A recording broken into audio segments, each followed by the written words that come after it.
Alright, hey, what's up, guys? This is Mitch here. Be doing a little Warzone tonight, like I talked about doing in the last video. There's two different playlists that you can pick from in Warzone. There's Warzone Assault, and then Warzone.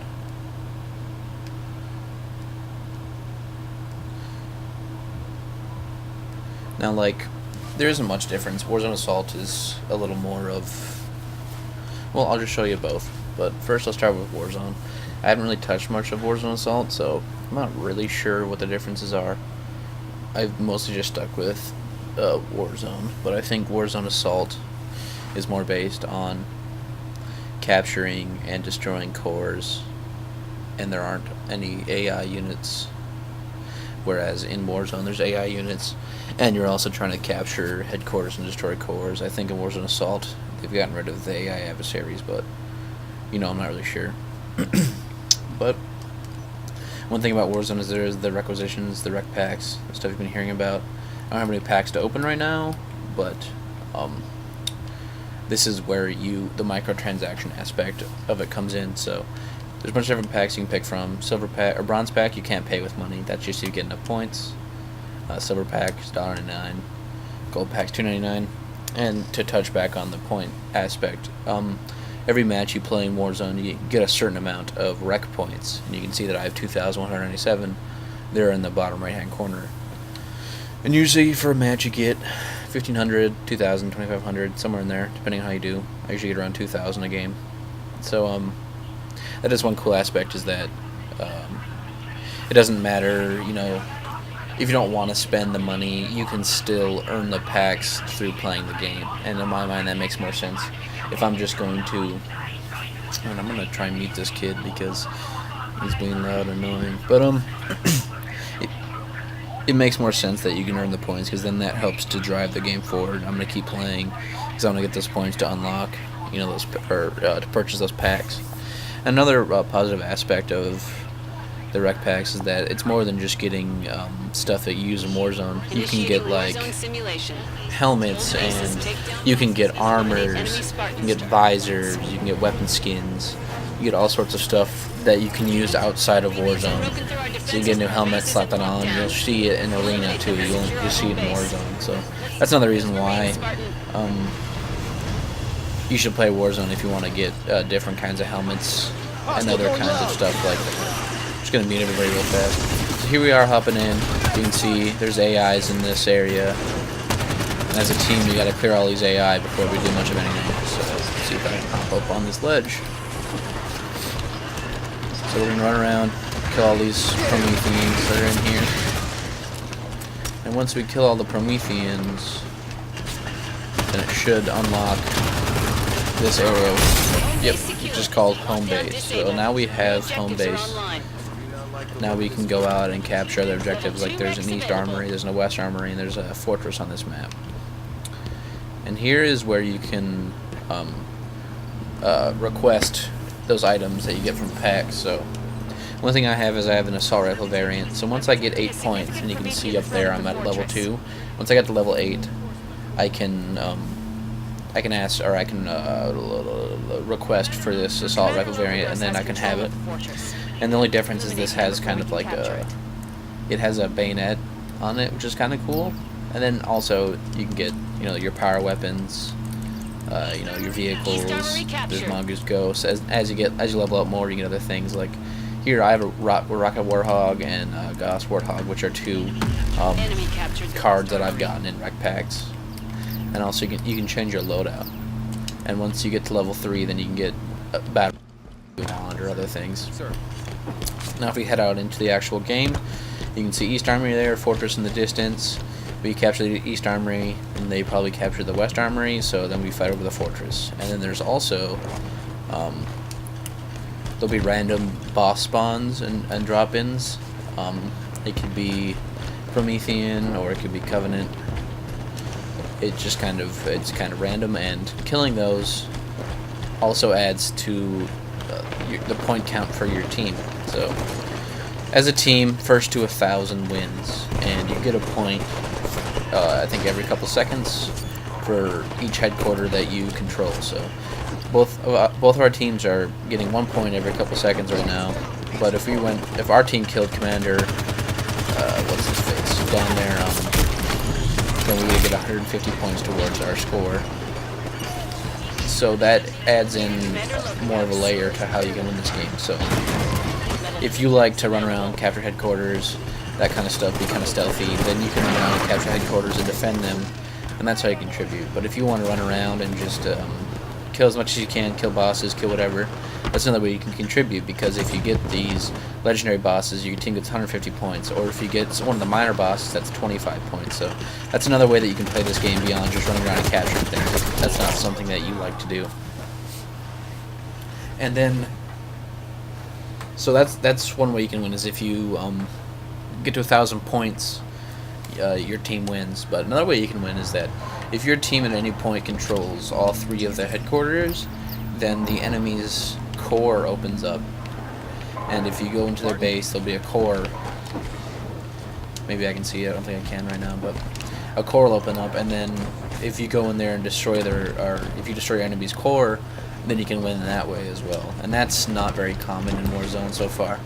Most of the time, people just hit the point limit before, because a lot of times each team gets the headquarters closest to them, and then they kind of fight over the center one, and it trades back and forth, and then eventually, you know, it gets down to a couple of points, and then one team usually wins. And a lot of times, the deciding factor is Warden Eternal, which is one of the legendary bosses, and he spawns last. Usually, I think when around somebody gets 850 points, he'll come in, and then, you know, if that team with 850 points kills him, then they win the game, because he's worth 150 points as he's a legendary boss. So that's usually what ends up happening, is it comes down to who kills Warden Eternal for the most part. Especially on this map, for some reason, most of the time the fortress is never really controlled by one team. It's usually, you know, handed back and forth. And as you can see, I mean, these are big matches. You got a lot of teammates around you, a lot of enemies to fight, and it's better when you're on a team that actually fights as a team. Sometimes you'll get in and nobody really fight with each other, and then you don't feel much like a team. Where's that level kills? And there, I'm now at level 4 Rex. So pretty soon I'll show you something good. Didn't even realize. So right now, if you see right above, or kind of in the middle of the screen, it says eliminate attackers, and it says 1 remaining.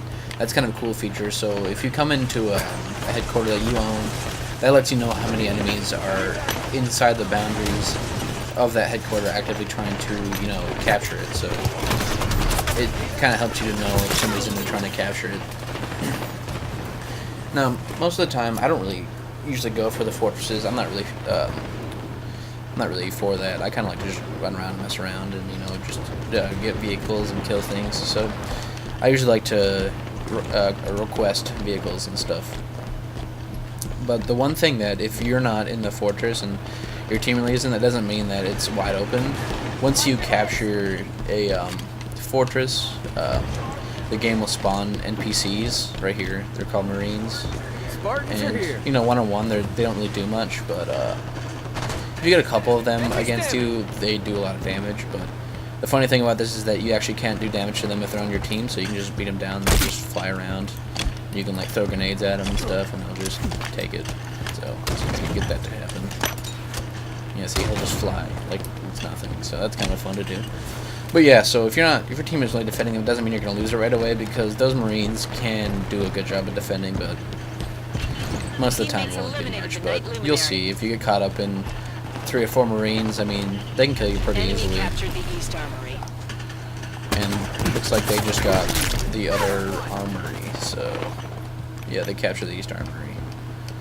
So I'm going to show you the rec system now, on how to, like, if you want to request a vehicle. I have 2 different kinds of ghosts, because I have a variant of the ghost. It's called a sword ghost. It looks like the Arbiter's ghost, or the Swords of San Helos. That faction looks like their ghost.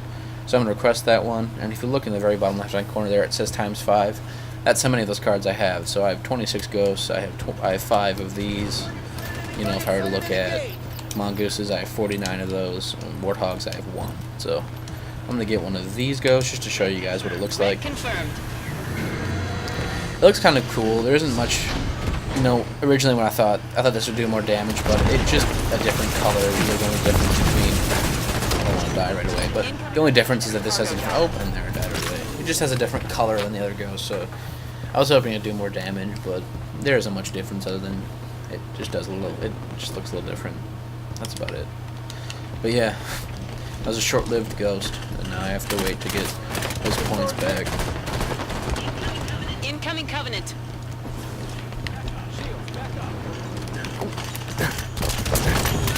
East Armory captured. Captain Juanica is in the air above the cargo dock.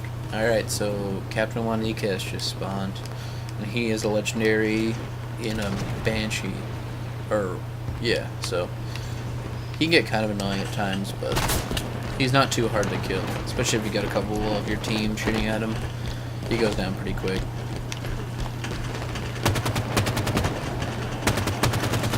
If I could aim, I think that dude took my ghost. Douche. Alright.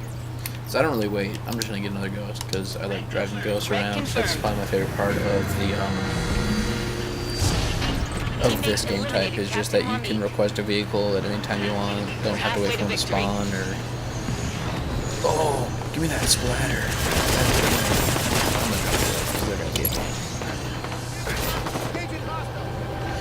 So like right now, see, I'll show you this part. This door isn't open right now, but if we were to get all of them captured, then we could enter into their core. It's kind of the same as our home base, and then we could destroy that if we were able to. But right now we're not able to.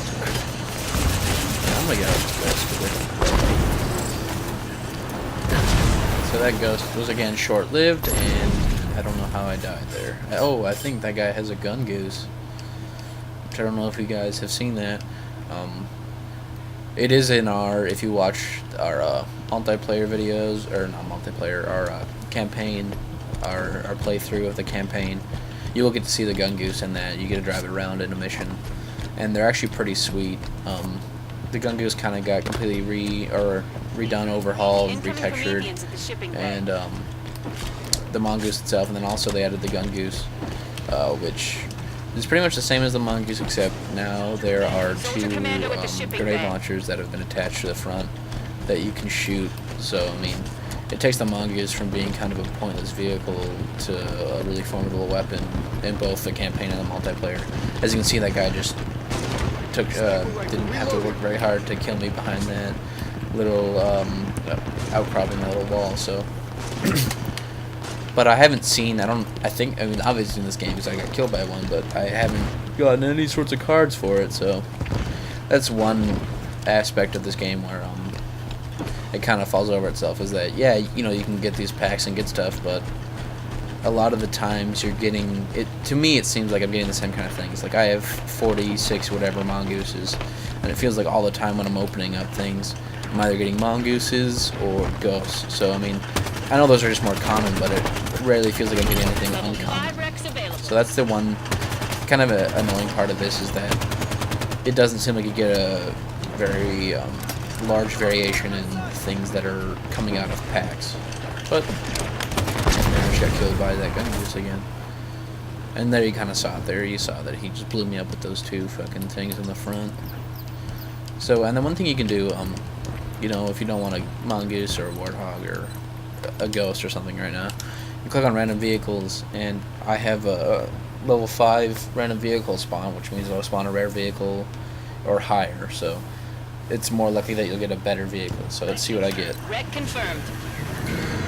Boom, there, I got lucky and I got a scorpion. So that's one aspect that's kind of cool, is that if you have those rare weapon cards and you don't have enough points for a scorpion, then maybe you'll get lucky and get a scorpion just like I did. So let's see what we can do with this scorpion. Hopefully not as short-lived as the ghost that I've been using in the past. Let's see if I can actually get a few kills.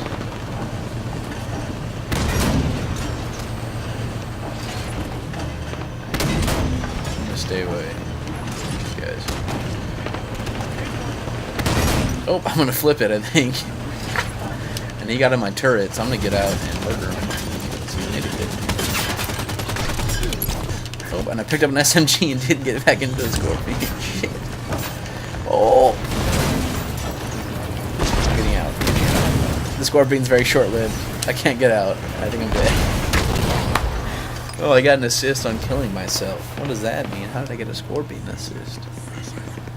I must have gotten that kill when it blew up. I must have gotten an assist for... I don't know what that was. But yeah, see... It seems like whenever I get a vehicle now, it's always very short-lived. Hey there, Spartan. I almost flipped it over that stupid fucking rock. That's what screwed me over. And that's one thing that they changed about, is that... like those larger vehicles, nobody can steal them, but they can still jump on them and plant a grenade in them to blow them up. And there's a couple things that they've changed with the Scorpion. The first one is that in the other games, if I remember correctly, it took more than one grenade to blow up the Scorpion. Or maybe I'm remembering that wrong, but for some reason I feel like it took more than one grenade to blow up a Scorpion in the other games. And in this game it only takes one and then you're done. And also, if I remember correctly, I think in the other games, this when you put a grenade in it, you could still jump out and get away from it before it blew up. But in this game, you can no longer get out. So once you're in it, if somebody puts a grenade in it, then you're stuck in it. It won't let you get out. So if you ever see somebody running at you and you can't kill them in a Scorpion, make sure you jump out, because much rather try and take them out on foot than get caught in a situation where you can't get out because they put a grenade in there and then you're pretty much waiting for it to blow up. And that guy tried to Spartan charge me, and it worked, but I got him from the grave. So then right now I could go to battle rifle, I could get this long shot BR if I wanted to. I could go to the power weapons, and see, you can get variants of all of these too. So there is a shotgun variant called the Lawgiver. So I mean, you can get variants of almost anything. And here's another thing: random weapons. I could use this, and if I had 5 points, there's a chance of getting a rare weapon or higher. Same with vehicles. You can get power-ups. I haven't really done much of these, but if I wanted to spawn with a overshield, I could do that. So I just requested an overshield. And there you go. Now you're in the game with an overshield. And the overshields are pretty good in this game. You can take a good amount of damage with them. More so than I would say in other games. The noticeable difference in this game in terms of power-ups is probably going to be the active camo. I'll see if I can get one of those for you guys. No, got it at 4 points, but the active camos in this game are pretty ridiculous. I mean, like, nobody can see you even if you're in their face for the most part. Like, and in the other games when you shot, you would show up, but in this game's you shoot, but you don't really show up. So that's a difference with those power-ups, is that they seem to be a little more powerful. And here's the Serpent Hunters, and these are minor bosses, but I think they're the hardest bosses to kill. And there's that stupid fucking gun goose douche. Oh, good job, you fucking crashed. But yeah, the Serpent Hunters are probably the hardest, minor boss to kill in this game type. Just because they do so much damage, and they can take so much damage. I mean, and you'll see, like, Warden Eternal. Okay, Warden Eternal is the hardest, but I would say the second hardest is going to have to be those hunters. Especially since there's 2 of them, it's kind of hard to take on yourself. So, and he's probably just going to blow me up with this stupid douchebag. And there he's almost dead, and they're probably going to try and come in and take that kill. And yep, they came in and stole that kill. Fuck you guys. Stupid shit. Oh, fuck. What just happened? That was the stupidest thing that's ever happened to me in this game type. That was fucking stupid. So the main difference between the long shot BR and the regular BR is that it just has a longer, longer zoom in. Instead of 2x, it's 4x. So that's the main difference between these 2 weapon variants. 2 elite assists, nice. And one cool thing is if you look in the scope right now, it kind of outlines what you're looking at in front of you, which I like that. I think it's kind of cool. I like minor details like that in games, and that's one thing that Halo 5 Officer takedown. didn't spare any expense for is that there's a lot of minor weapon details that they added that make it look really nice when you're playing the game. Headshot. And as you can see right now, we're about to win because we just absolutely demolished them the whole game, and I'm not even sure if, yeah, here comes Warden Eternal, but we're not even going to get to see Warden Eternal at this point because we're about to win anyway. But if it was closer, then we would probably fight over Warden Eternal because he's 150 points right at the end of the game, but we just won. But I mean, Excellent work, Spartan. although I couldn't show you Warden Eternal, maybe that's the reason why you should play, to see how overpowered he is. I mean, if you thought he was powerful in the campaign, in multiplayer, it's not even fair how much more powerful he is. And he has a couple different attacks that he doesn't use in the multiplayer, or in the campaign that he uses in the multiplayer. Alright, so get one boss takedown, and here's the progress, and you can see the bottom half of that says 2,338 rec points. So that's how many of those rec points that I got for playing that match. So that's usually about how many you get if you do pretty well. And if I go back to the start menu, and if I were to go to the store, it's probably going to tell me I have around 5,000 points. Oh, 4,500, so I can't really open up any of these higher ones for you because I'm not going to spend the money on it, but I'll buy a bronze pack just to show you kind of how it works. So I'm going to click on the bronze pack, and I'm going to click yes, and it's going to process, and there I got a common assault rifle, which I already have. But then, see, I got the saw, and the dreaded mongoose I was talking about that you always seem to get, but that's because it was a bronze pack. Now, if you were to play this game, I would save up for the gold packs and not buy any of these because they're not really worth it. So yeah, you need 10,000. So if I had to click on this, I don't have 10,000 points. So I could spend $2.99 or $2.99 if I wanted to, but I would just play whatever. 3 more games and get enough points to buy it anyway, and why wouldn't I? Because Halo 5's fun, so I could just play 3 more games, get the gold pack, and skip spending $3. It's kind of arbitrary. The one thing I do have that I got because of the pre-order I got was I have the Rec Bundle, which I believe you can still buy.